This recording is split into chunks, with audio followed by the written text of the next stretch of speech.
My name is Chuck Snyder, and I'm one half of the team known as the world's most opposite couple. Barb and I have learned some things about marriage that we'd like to share with you. Actually, we're walking examples of 2 Corinthians, 1st chapter, 3 to 5, that says, in effect, sometimes we go through struggles and problems so we can turn around and give someone else the same comfort God has given us in the same situation. We just naturally want to get out of bad situations, don't we? But God asks us to work through them so that we can be of value to somebody else. Now here's our story about why we feel that incompatibility is grounds for a great marriage. Over 20 years ago, the Lord called my wife Shar and myself to Seattle, Washington to work in a church out there as a youth pastor. I know that that doesn't look possible when you see my wife. And but over 20 years ago, we went out there with our kids, and we started working as a youth pastor in a church out there, and we became familiar with Chuck and Barb Snyder, and they've got a son and a daughter who are in our youth group, and they were a real challenge.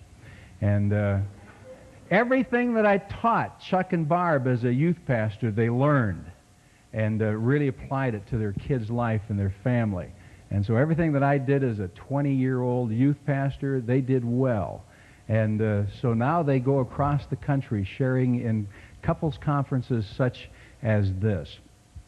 Have a great ministry with the sports clientele. They were chaplains for the Washington Huskies, national champions in football this last year with some team out of Florida, co-sponsors of that one. And then they've worked with the Seattle Mariners and the Seattle Seahawks. The Seattle Seahawks, they're the Seattle Seahawks, huh? All right. But they have had a great ministry in the lives of couples, and we are grateful that they are here. Would you give them a well-round applause and a welcome to Asheville, North Carolina, from all the way from Seattle, Chuck and Barb Snyder.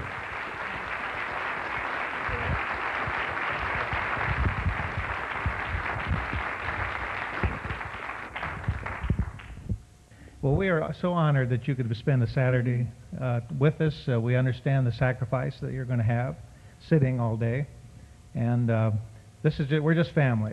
So if you want to get up and wander around, go to sleep, we're really not offended at all. And we usually issue arm pads, and we forgot them in Seattle for the wives, because we have so many like this. We had 3 husbands with terminal rib bruises last time that's okay to punch them. Just, in fact, one guy, didn't he say that, what did he say? Well, we were just talking, and all of a sudden now the audience came, if you don't quit punching me, I'm going to quit listening. So we appreciate you investing your time in your relationship, and I don't know if we have any singles here, but we want to welcome you too, because these principles that we're going to share are kind of bathed in marriage, but yet are applicable to bosses and roommates and neighbors, and we just like you to just relax. And we're just family, and we appreciate you being here. I know that not all of you are volunteers. Did you notice the heel marks out here on the blacktop as they're coming in? A few of you were drug in, but that's okay. And just kind of relax. We like you anyway. You see, no news is good news to a man. I don't know if you gals noticed that. If you're not crying or throwing things at him, he figures he's got the best marriage in America. But if you do cry, that's Third World War, and he wonders what's going on. But so that's why he didn't think he should have to come today. I don't know if there's any playoff games on television, but usually Satan puts a few on just to give us some reasons to stay home. But we're glad you're here. We are the world's most opposite couple, and we wrote a book to prove it, several. And we did find one thing in common. We love sports, and we were married on the same day. That's we found that out. Chuck keeps forgetting we have the same children. Same children, right, the same grandchildren. Yes, yeah, so we do have a lot in common. But, our culture says incompatibility is grounds for divorce, and especially in my generation, and especially out of Hollywood. I don't know how many movie stars in the headlines would say, we're just compatible and we have to go out and get a divorce. And we believe that that's God's idea. incompatibility, and you have to work through a little bit, and we're going to tell you how to do that. But we think it makes a richer marriage, a richer relationship, is the differences. We deal mostly with differences, and that's just our little niche, because we feel that we need to finally get to the point of appreciating the differences rather than enduring them. And I know with Barb, she has so many gifts I don't have, and I have one, maybe two, that she doesn't. And so we, as a team, make a stronger individual, and either one of us together. I thought Barb was wrong, dead wrong, for a lot of years of our early marriage, because she always was giving me another opinion, and since I'm right, that was difficult, really. Then I found out you were different. I don't know how that happened. I don't either, but it was such. Every woman knows that we're just different, but every man knows we're wrong. So when you said that in class, and it was after, 23, 24, 25 years, I thought, well, you just know that we're different. Really, when we were married, Chuck thought we were one, but he thought he was the one. Well, it's because I'm right. I know. So our purpose today, our goal, one of our goals, is to get you to the place where you can say, in the differences now, that's just the way he is. He does that all the time, or she does that all the time, and to start appreciating them rather than fighting them. We're really kind of walking examples of 2 Corinthians first chapter, 2 Corinthians first chapter, about 3 to 5, where it says sometimes we go through difficulties and problems, and that surely includes marriage, so that God can give us the ability, by going through the problems, to turn around and give somebody else the same comfort that God's given us in the same situation. And so had I moved to Maine, and that doesn't sound very far away to you, but in Seattle, that's a long ways away, I felt I would take my puppy and go to Maine and be a hermit or something, was the way I felt. Really, at one point in our relationship, all we had was the commitment. And we hope you have that. And by the end of the day, we hope you have that. We do have a commitment. And so everything that we have will tell you we've experienced. There's only one little thing I can't say that I've experienced, and that is I missed my affair some way. I'm an old guy now, and it's too late for that sort of thing, but somehow I guess I was too busy or something, because you're supposed to, have a little chick to go to spend weekends in the mountains and have your shirt down and have your medallion, and I'd missed that. Was I too busy or something? Well, we were at a niece's wedding, and another niece had this gorgeous man as her date, and he was from Hollywood. I think he was a musician. But anyway, he walked through the dining room, and he did have his shirt open, and he did have chains on, and Chuck looked at him, and he started unbuttoning his shirt real fast. And I said, honey, your undershirt's showing. So that was the end of my midlife crisis right there, So, but that's the only thing we missed. We've done the communication thing and the non-communication and everything else we've experienced, so we can relate that to you.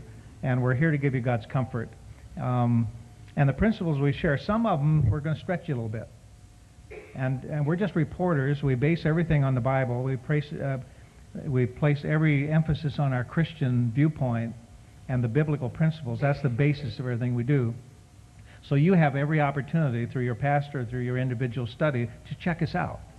And so if you disagree with something, we're just reporters, and you just check us out, and you ask God what he wants you to do. But this is how we relate in this beautiful relationship called marriage. Today we're going to, of course, see the differences between us, but by the end of the day, we hope that you, like us, will try to accept the differences. Chuck often says that we're in the laughing stage now, but at one time we were in the crying stage. But now, Dick and Char have noticed, I'm sure, I don't know if you did when we were younger, but I just tell Chuck he's wrong, and he tells me I'm wrong, and then we laugh and go on. Now, this doesn't always happen when we're home. And so we're still working through problems just like you are. But at least, see, we can identify what some of the problems are. And when we learned a lot about communication, Chuck would say something to me, and I said, that's a counterattack. And see, it is a counterattack is when I say something, and he goes, you do that too. See, well, that doesn't have a thing to do with what I'm saying, but... Well, it sure does. Yeah, I know. Well, we name it, but we go ahead and do it. See? Yeah, but you did it and you were wrong. I should be able to make a comment Yes, on it. I know. You know. So then we're going to talk about what we believe true headship and true submission is, and that will be at the end of the day, and that may surprise you, and then end up with how God wants us to serve one another. But I have a poem here that I took from a book by Ruth Harms Calkins, and she just writes great little poems in it, and it's called He Said, She Said.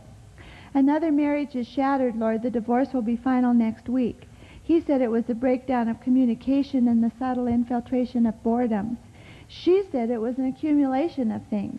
He said she was unnecessarily preoccupied with home, children, and activities, and she said he stifled her dreams and ignored her achievements. He said he felt imprisoned, restricted, that night after night he got the old push away. She said he was harsh and brutal and often embarrassed her in public, and he said her critical attitude contributed to his sense of inadequacy.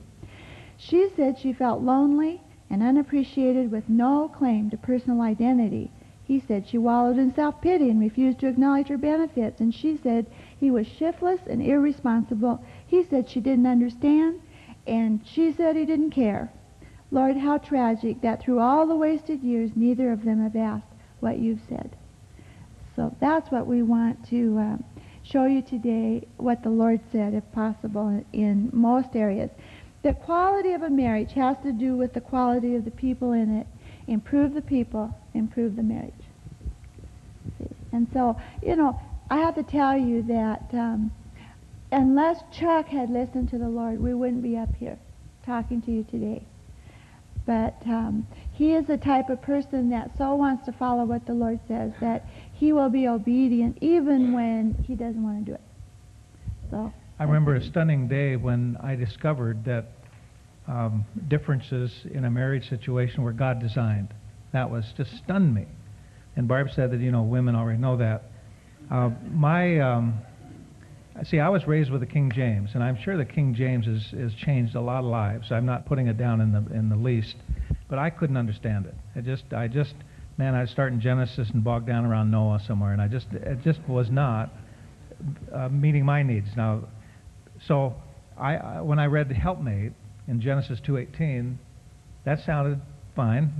That meant that Barb was a little helper, and we came up behind me and picked up my socks and just helped me through life. That was okay. That's true. Then when we started studying it and found out that Hebrew really meant completer, and all of a sudden, that put on a different meaning. Where if I'm not complete without Barb, that means she has a very essential part of me, and she has things that I don't have, and I have things that she has, and so together we all, me, not you, discovered that we are a team. I used to think that Chuck was always trying to reject the gift that God had given him.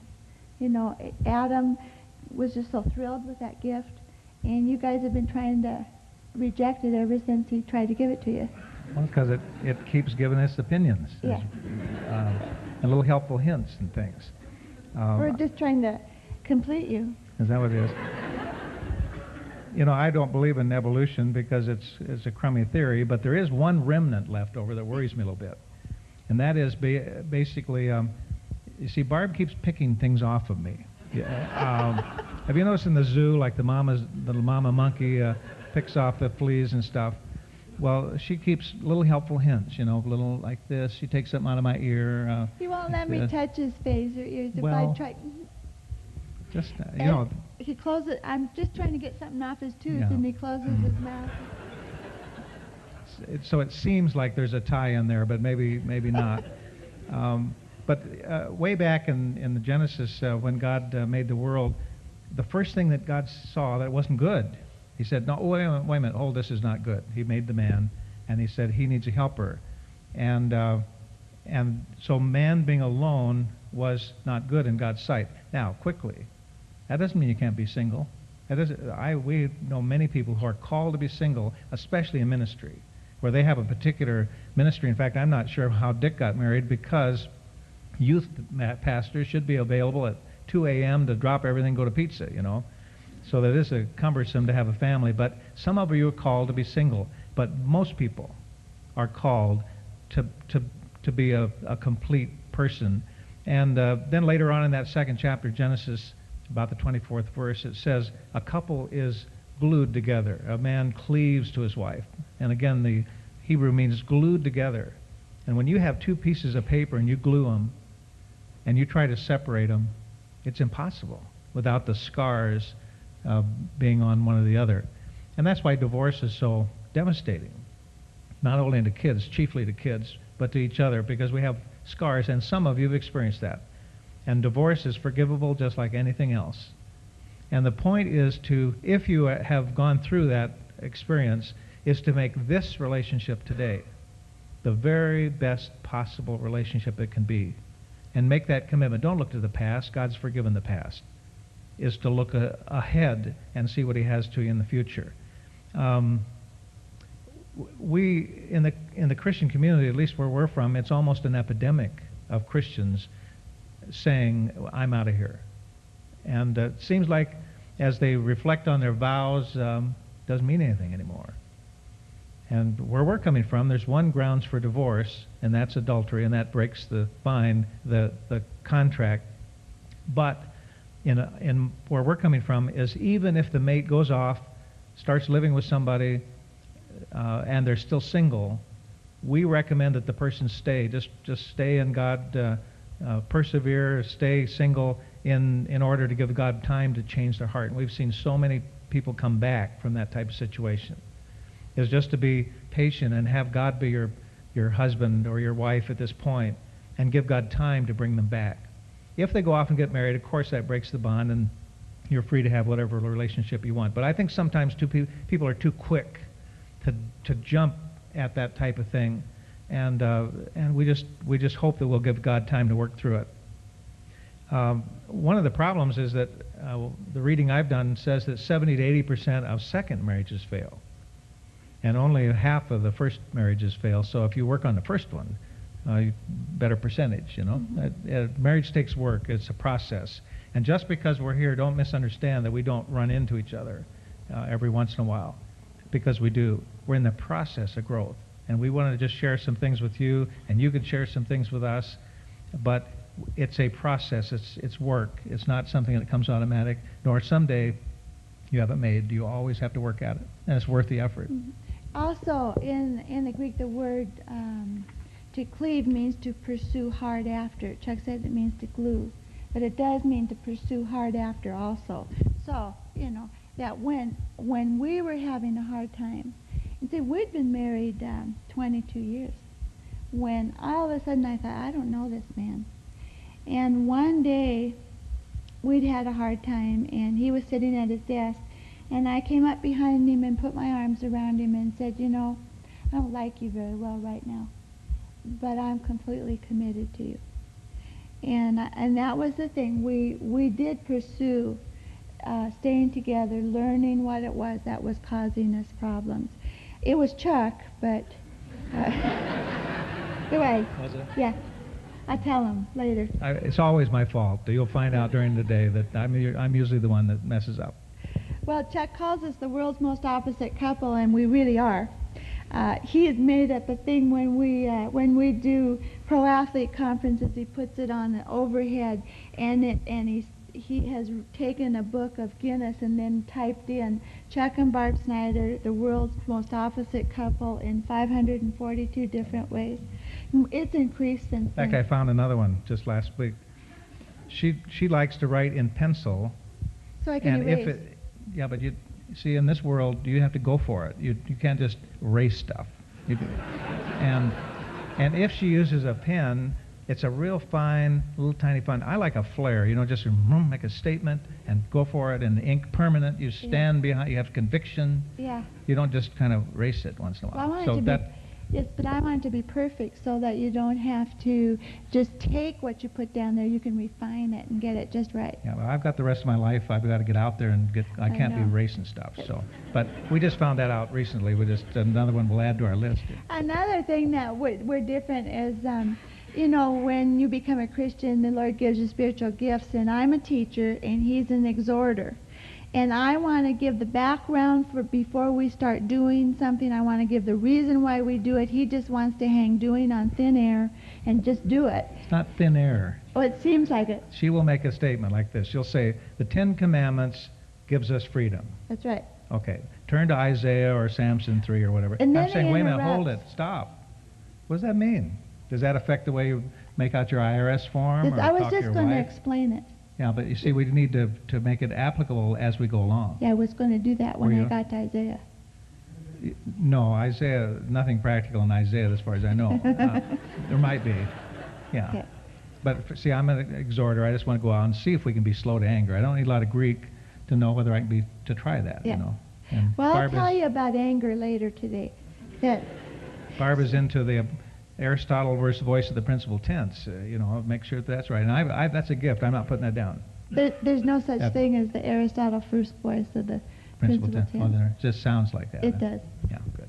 Well, anyway, I appreciate your gift on that. So, if an idea gets by both of us, it's really good. But working with the pro athletes for quite a few years nationally, most of them are married.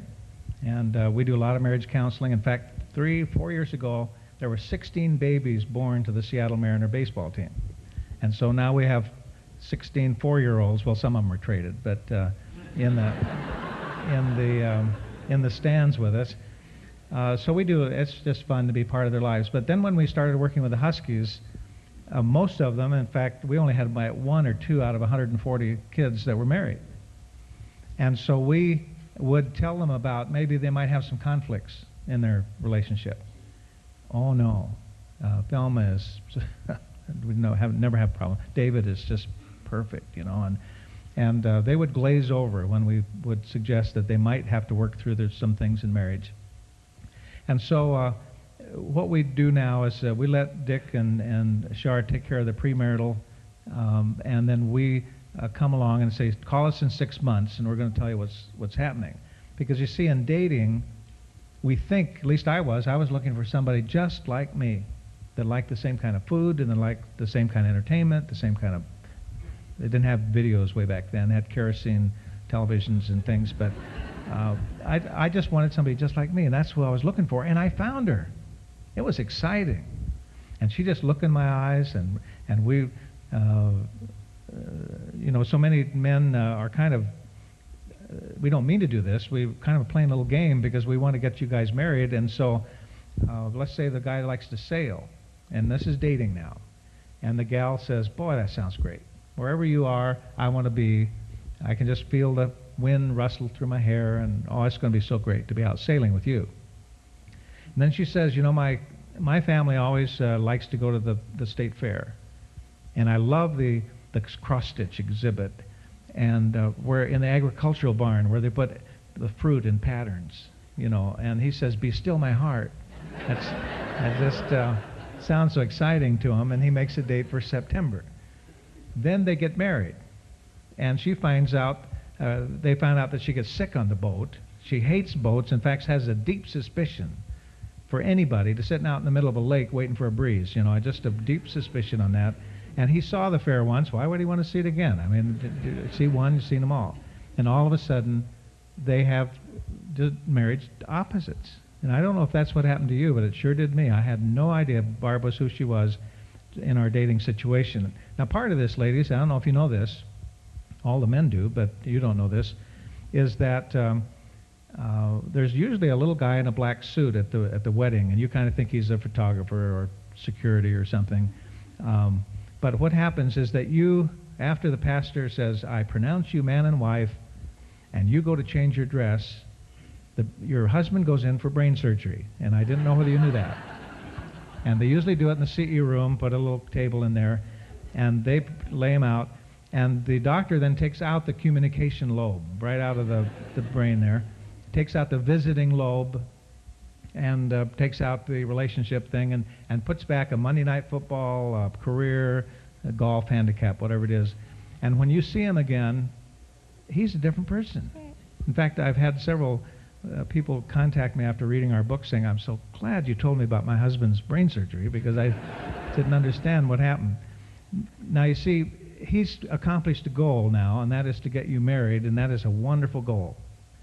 So he is not now, doesn't have time to sit on the blanket and look in your eyes and visit and go shopping. See, the highest honor that a man can give a woman is going shopping. And it's wonderful. And when we were dating, we'd go and just say, oh, for shoes, oh, I can hardly wait. Can we go? And then we'd kind of sit there and we help her, you know. But afterwards, well, you know, when you get old like us, we like to be practical. What you do is just coordinate your watches, and I go to the bookstore and the hardware store, and she goes into the shoes. But we think we're going to be we're going to be the same, and we discover that we're different. When Chuck, for some reason, thinks that's a really great honor to go shopping, but you know how your kids sit in the back of the car and you hear one of the kids go, "Mom, he's staring at me." Well, that's what I feel like when he goes shopping. When we go shopping, he's looking at me, and I can't look at things and really enjoy. Well, you said you were coming into the shoes. Let's get them and out and go somewhere. I saw something else. Yeah, but we're here for shoes, not for anything else. Yeah, I know. Yeah, but you've got to be efficient in this life. Well, you know what we love so much when we were dating soon becomes our greatest irritation. Chuck saw this outgoing, vivacious girl, and he kind of wished that he was that way, and yet when we got married, he thought, great grief, does she have to talk to everybody? And then, too, you know, after church, I like to stand around and talk to people. And it takes us 2 hours to get out of church, you know, because she has to visit with everybody. But your mother trained you for that. He used, as a little boy, to go out with his dad in the car, and before they got home, they had everything unbuttoned, unzipped, and everything ready to run to the house to get in their play clothes. So that's the way you feel, isn't it? Yeah, we got to get on with it, right? Yeah. Well, then I saw this quiet spirit. I mean, he listened well. I never had anyone listen to me that much in my life.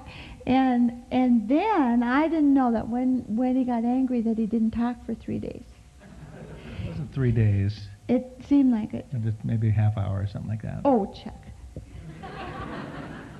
So anyway, see, when I'm angry, I want to talk. And when he's angry, he wants to get out of there. So there is a tendency to drift apart, and it takes a lot of work to stay close together.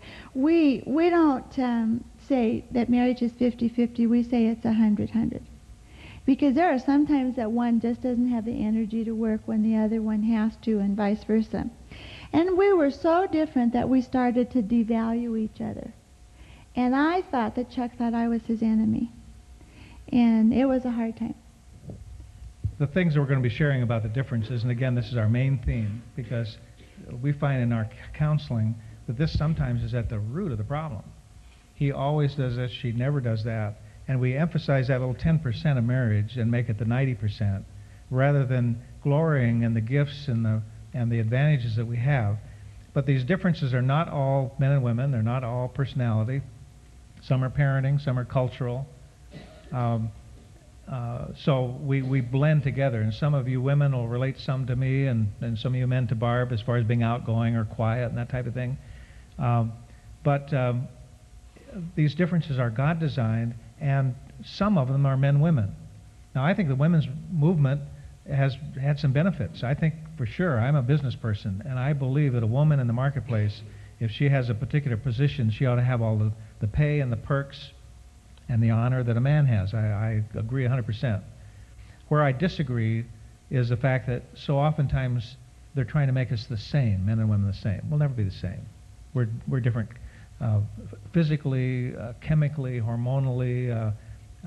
We're just designed even the way we think, and that's the problem, because we'll never be the same. We can be equal.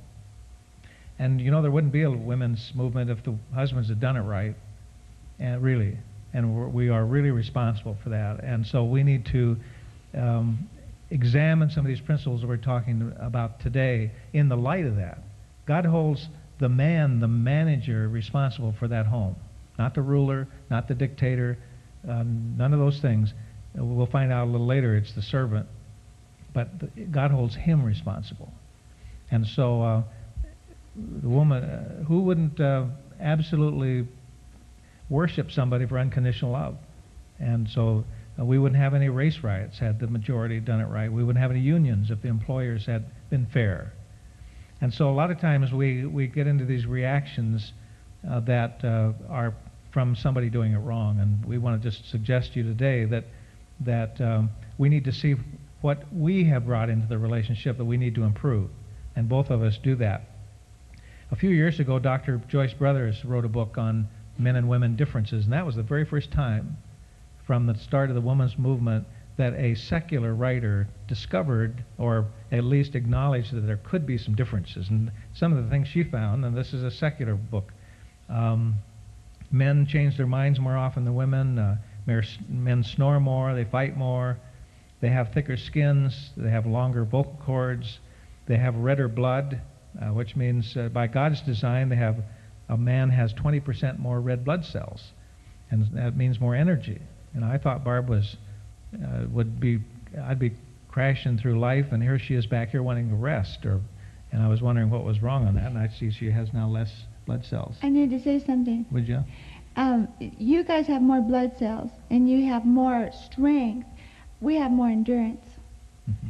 Boy, I'm telling you, when we moved into this large house in Seattle, this is why we had the big crisis. This was Chuck's idea to move into this house. But we were inviting everybody in Seattle over. And Chuck knew for the first time that he was working me really hard when he told his sister-in-law we were having the Husky marching band over, and she didn't blink. She believed him. Well, if you have a large home, you have large people. I mean, you have a lot of people. Yeah. And what's to having you have two people, you're going to blow an evening, why not just have 100 instead of two? And what's the big deal? You don't have, just go down to the supermarket, get a couple little cookies, and you got it. What is all this dusting and vacuuming and all that stuff? So that when it comes, then it would be, for me at the time, it was, honey, I just don't think I can do it. Well, I think it's God's will for you that you do it. And so then when it comes time when he's tired, well, enough is enough. No, it's God's will we rest for a minute. Yeah, I know. See, and so it is true, when you're tired, man, you quit, but we just keep changing the diapers and doing the wash and cooking dinner. And women in the marketplace do a lot of that, don't they? Oh, they yeah. have to come home and they still kind of feel responsible for the home, even though they've been working all day. When we'll talk more about that later. Okay, so Joyce discovered, men's daylight vision is better, the metabolic rate is higher, more men are left-handed, they feel pain less than women, men age earlier but wrinkle later, and thank you, Lord.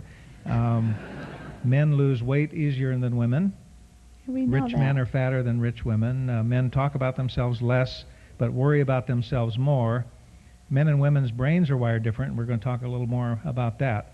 Now, whether the differences that you have are any of those things, men, women, cultural, heredity, parenting, the key to harmonious relationship in marriage is to accept them. And I hope we say that about 10 more times, because that is the whole thing we're here for, is to say it's okay if God designed my mate in a certain way. The Bible says that we are woven in our mother's womb in a certain way. Proverbs says, train up a child in the way they are bent, they are designed. So we as parents need to live in understanding with our children to see if they're an engineer, whether they're a sports person, whether they're a musician. Not try to make them into our mold, but to decide who God wants to make them. And so we're all a blend of these things. And the natural result of being different is conflict. It's like two rivers coming together, and there is some splashing and some foam, but once you get together and blend, you're much stronger as a unit than you would be individually. Now, we just thought maybe we'd give you a little idea of what our differences, just a few of them, to what we deal with every day. We didn't have to make these up. We didn't have a long conference on how we were different. These are things that are so obvious to us, and we just thought we'd share a few things what the world's most opposite couple go through every day. Okay. I like butter. I like margarine. Have low energy. I have high energy. Sometimes I like my applesauce hot. All times, applesauce should be eaten cold, just before it comes out of the freezer with ice crystals in it. And I like honey thin with no sugary crystals. I like just in before it turns to sugar. That's how I like honey. Like jam with Fruit Lumps. I don't like lumps in anything. I like a smooth jelly. her mother makes jam and has lumps in it. Now, you see, the problem is her mother lives on a farm, and I'm suspicious of what those little lumps are, you know. A lot of flies and bugs and beetles and things around there. And so I think it's a little safer just to have no bumps, just smooth jelly. That's what I prefer. I'm relationship-oriented. I'm goal-oriented. I'm left-handed. I'm right-handed. And I like brown, nutritious bread, especially the kind that I make myself, that I can put soy flour, extra soy flour, and bran and oat bran and extra dry milk, and make it very, very healthy, wonderful bread. It's very, very heavy, too. She has sand and gravel and all kinds of stuff in there. And there's specks in her bread, too. And again, I'm worried about those specks. If you have more than one slice, you can't get up from the table, you know. I just, oh my goodness. Barb's bread. No, I much prefer the bread that Bill's Body is 12 ways, and you crunch it up, it's super white and it's soft, and you can throw it at each other and it just stays that way. But because God has asked me to honor Barb, I only have my white bread 2 weeks a year when we go on vacation. And so I can, when we're on vacation, boy, I can go out and get that delicious, super soft, energy, vitamin-packed bread and toast it and stuff. But that's, I've honored her by having that the rest of the time. It builds bodies 12 ways, but they've taken 33 nutrients out of it and put the 12 back in. Oh, well, whatever. Yes. Yeah. And once in a while, in fact, you found some bread or something in the car? Oh, I did. I forgot, but when I got in the car one day, I saw this white plastic coming out from underneath the front seat with these little round balls on it, and I held it up. I said, "What are you doing, sneaking this bread?" You'd think it was cocaine or something, right? Now, I'm in business. A lot of times I don't have time for lunch. And so I'll go into the supermarket, grab a few slices of bologna, a little cheese, and a little bread, and go like that, and eat, and go on to the next client. And God has asked me not to be wasteful. And so I will stuff it under the front seat, and she discovered that. Well, I'm practical. I'm a dreamer. I love cooked vegetables. I hate cooked vegetables. In fact, there's a Bible verse. I don't know if your pastor has covered it yet. It's in 2 Samson 3:2 that says, it's in the King James, "Cursed is the cook who boileth the weed in its own juice and crammeth it down the throats of the brethren." And so you're not into vegetables. I like my toilet paper to come off the top of the roll. Not been a real high priority in my life. But we travel a lot, so when we had the interchange down here in Atlanta, I went into the men's room and switched all the rolls, you know, and in case she ever went in there, I wouldn't want her to be offended. I don't think it's that big a deal.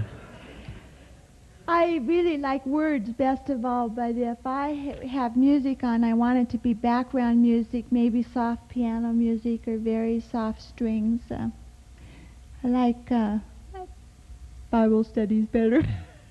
But when she has music, you don't know if she has music on. It is so much in the background, you know, just... Is there music? No. Is that the air conditioner? Oh, that's music. Okay. And she likes Bach and Chopin and Debussy and Wagner and all those guys.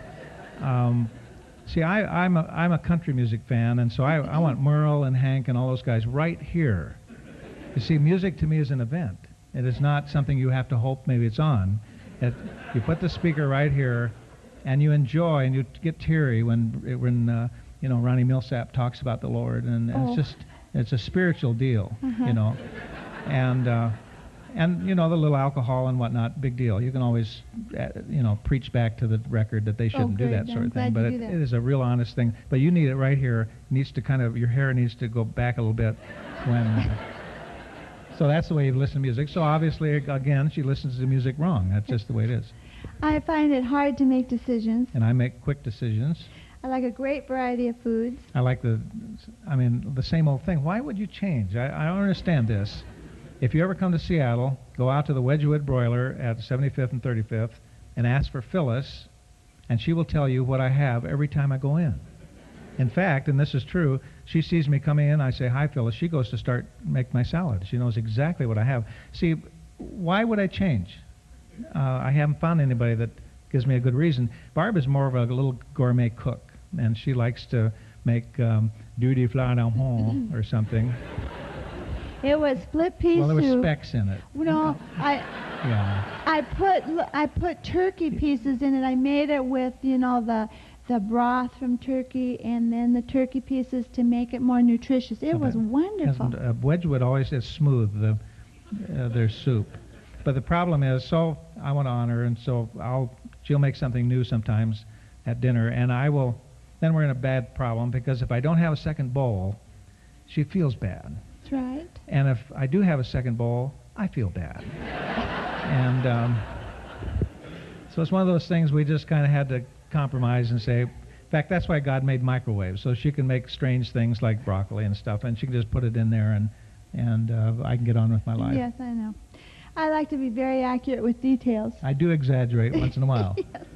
I come from a loud family that talks about everything, I come from a quiet family, so that when I'm angry, I want to talk. and that's the last thing I want to do, is I just want to get out of there. I can't talk when I'm angry, But I want to resolve conflict immediately. and I want to avoid conflict immediately. I plan for things to go right. I'm in business. Things will never go right. So you have plan A. You know it's not going to work out, but plan A. So always have a B. You go to A, whoop, right into B, and you get on with your life. You don't have to say, well, what happened, And Barb is always kind of surprised when things go wrong. I just, for sure, that is expected, and go on with it. No, I don't worry about it, and I know I'll handle it when it comes. It's not worry. But It's you're just, worrying all no, the not way. worrying. No, that's a sin. I think that I could say that I'm concerned. Yes. So that's better. Okay. Okay. I believe that stoplights are ordained of God to bring order into my life. They're a tool of Satan to disrupt my schedule. No question about it. Here I am trying to get through life, and there's a stoplight. I can't believe it. I like to take main roads, main streets. I like shortcuts. I like to sit and read on vacation.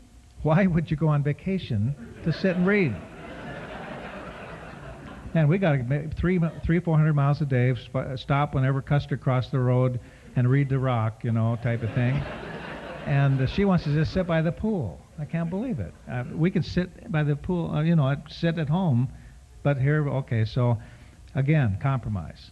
So when we love to go down to Scottsdale and some of these places where some of the athlete conferences are, and I will just put her by the pool and make sure she has her little sun lotion and her dark glasses and 3 or 4 books and her lemonade, and we coordinate our watches and have dinner together, and I'm off to see Rawhide and to see where Custer crossed the road. I know. Even though probably Custer didn't get down to Arizona, but whoever crossed the road, I want to find out what they did.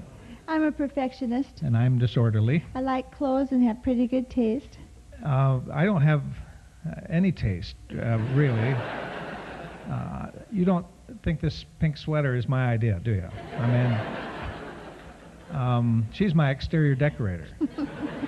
Used to bother me a lot. I'd come down to breakfast, I'd be on my way to work, and I'm coming down to smooch her goodbye, and she screams, "Ah!" Which means you have the wrong tie on with the wrong coat, or the wrong pants on, or you don't have any pants on, or whatever it is. And I don't care. I just want to get to work. So what we've solved this with is what they call geranimals.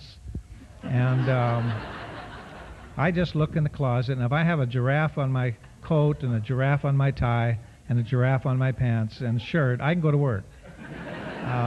But if I should have a kangaroo, I would be the laughing stock of Seattle. So I just delegate all that to her, and so that's why I'm wearing a pink sweater today. She just thought it would be pretty. I like to have a clean desk. I have a roll-top desk, so I just take that down. I like my coffee black. Cream and sugar. Rather talk on the telephone than write a note. Much prefer notes. Prefer small, intimate groups where we can visit deeply. I love large, intimate groups where we don't have to visit real deeply. Prefer just 1 or 2 pets. Noah had such a neat deal. He had 2 of everything. I just love animals. Just love them to pieces. But Barb is not really into that, so all we have is 1 little dog. But that was a compromise, too. It was. Well, we went into, last year we were in Tempe for spring training, and we went into a pet shop. And when we came out, tears were streaming down. Not streaming. I had a little They little dripped. moisture. They didn't. And I thought, well, our dog had died 2 or 3 years before, and I thought anybody who loves animals that much should have a dog. So for his birthday, I did buy him. But I have a friend who said to her husband, I don't care if you cry like Chuck Snyder, we are not getting a dog.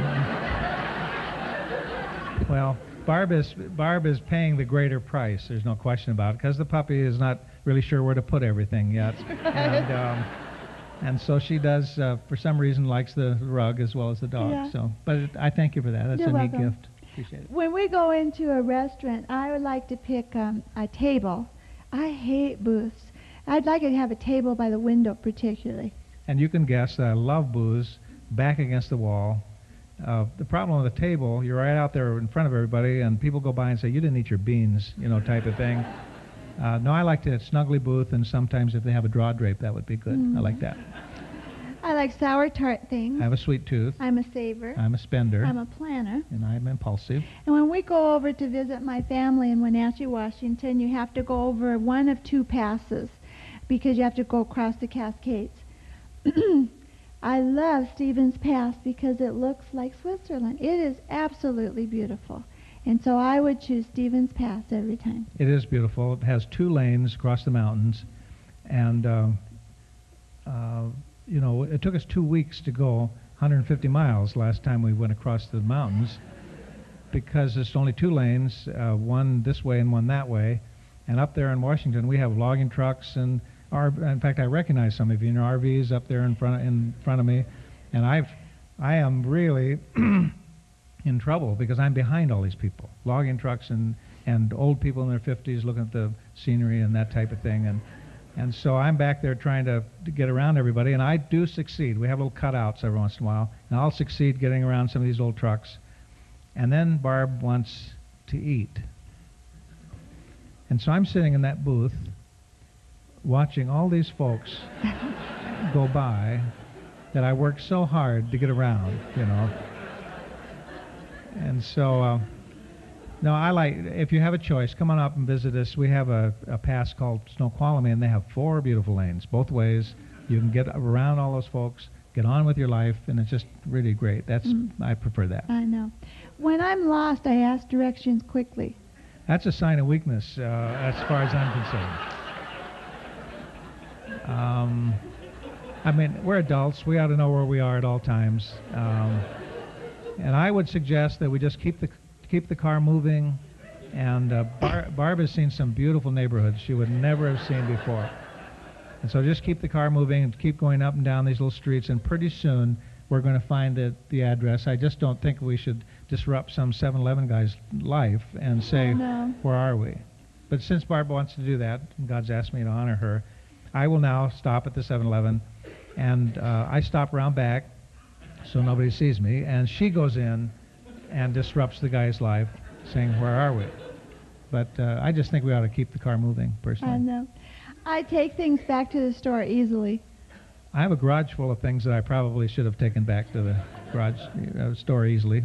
And I love healthy, nutritious food, and so if we go to a restaurant, I would always pick a restaurant called The Good Earth or 12 Baskets or something like that instead of Denny's. And in fact, I don't want to sell anybody, but there was a Good Earth down in Phoenix, and they threw me out. I wanted bacon, If I had have ordered zinc pellets or something, that would have been okay. But now, I like Burger King and Wendy's and Shoney's and that type of thing. Yes. So that's kind of my food. I like to take my time. I'm in a hurry. I like to do things to conclusion. I like to do things, and I'm going to conclude one of these days, a few. I like to start things. We'll finish the other Tuesday. I don't like paperwork, going through the mail. I like paperwork. I'm good at small talk. I'm not good at small I talk. prefer red clam chowder. White clam chowder is the right clam chowder to eat. I have been known to endure to the end. I'm changeable. I'm a good navigator in the car. I get lost easily, but that compromise. It used to bug me to death. We'd be driving along, and she'd say, why didn't you turn there? How come you missed that exit? And I think, my goodness, I can't even drive. I could get to work every day, but I can't even get to where we're going.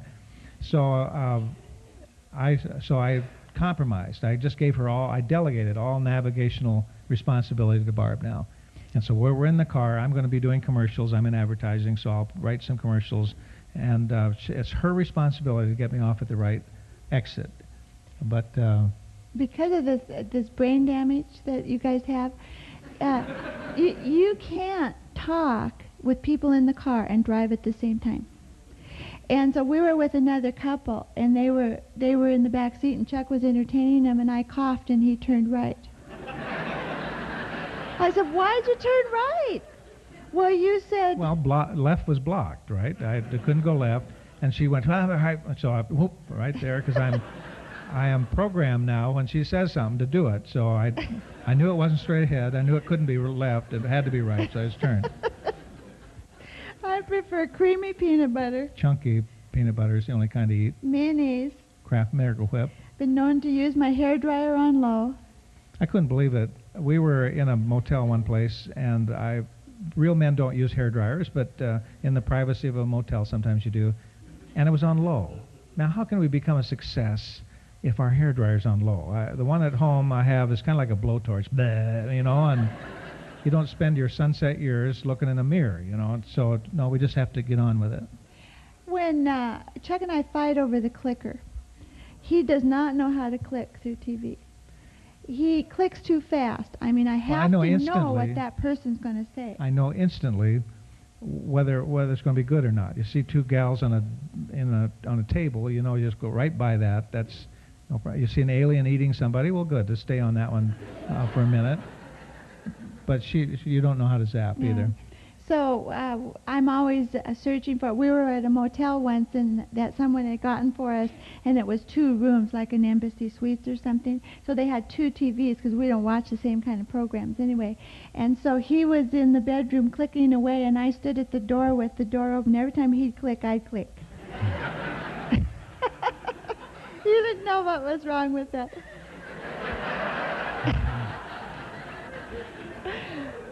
I'm in touch with my feelings. I'm able to say how I feel. And I hide feelings. Chuck says I smash bugs. I've seen you smash bugs. It's awful. They're caused from sin. No, it's Flies. God's creatures. And what we do is take an envelope and take them outside.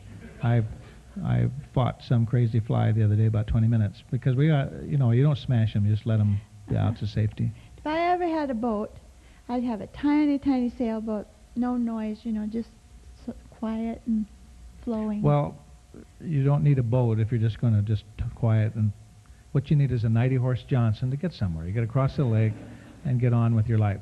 Now, that's just page 1. We have page 2, which we won't give you today. Does that give any of you hope? I mean, you came here today thinking you were the world's most opposite couple. And what I'd like to do is see your list. And our recommendation is to you, just for fun. You don't have to do it this weekend. But sometime, sit down and make your own list. And then what you have to do, and this is critical, is to present it to God. Because you're not going to deal with it on your own. And you're going to say, you have to practice this a little bit. You have to say, thank you, Lord, for making her different. I mean, you just got to go through that a few times just to be able to, you can say it. But come to the point of saying, Lord, you've made us differences. You've made us a stronger unit together than we are singly. But these things pinch and they grab at us once in a while. Would you take them and help us deal with them? And when you can put them on paper like we have, it's much easier to deal with them. And you can even someday get to the laughing stage and saying, again, that's just the way he is, and she does that all the time. And it's okay to be different. Sometimes we have couples, and maybe some of you here are more the same than you are different. And all you have is a little different set of problems. So let's say both of you are kind of dominant. Most dominant people have to be right. And so all of a sudden you have two people. We know we're right. You have to be right. Well, we are right. Yeah, but you're not always right, because I might be right sometimes. See, the trouble with us, we took this test. We give the Taylor-Johnson temperament test. Well, at that point, when we took it in 25 years, Chuck saw himself as submissive. And I saw myself as not dominating, but dominant, which means that, you have good self-image and that kind of thing. But then we took another test, and it's called the Performax. And he turned out dominant all the way across. I turned out compliant. to your own way of doing things. Well, I know it was in parentheses, but Mhm. it was compliant, and I want compliance to my way of doing things. So we do have problems because we both know we're right. Every dominant person knows they're right. And if you have, say, like you have two submissive, and this is not the biblical submissive, this is just kind of doormats and giving in to each other.